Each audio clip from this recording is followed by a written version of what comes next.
الخرسانة الخفيفة أو اللايت ويت كونكريت. السلام عليكم ورحمة الله وبركاته.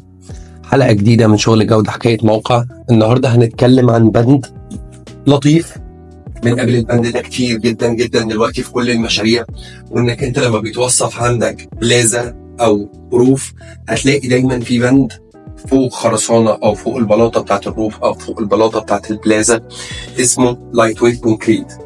التوصيف دايما بيتم غير كل الخرسانة اللي احنا بنوصفها على انها اجهاد، فبتقولوا عايزين اجهاد قد كده.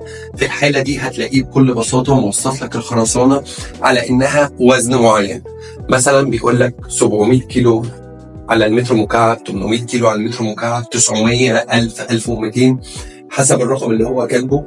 خلينا دايما عارفين ان الخرسانة الاعتيادية اللي احنا بنشتغل بيها وزنها دايما بيتراوح تقريبا في حدود 2400 كيلو للمتر مكعب، فاحنا بنتكلم على ارقام قليله جدا مقارنه بالخرسانه الستاندر او التقليديه اللي احنا بنشتغلها. بس قبل ما ندخل في تفاصيل ونعرف هي ايه اصلا اللايت ويت، احنا هنقول احنا ليه اصلا بنستخدم اللايت ويت.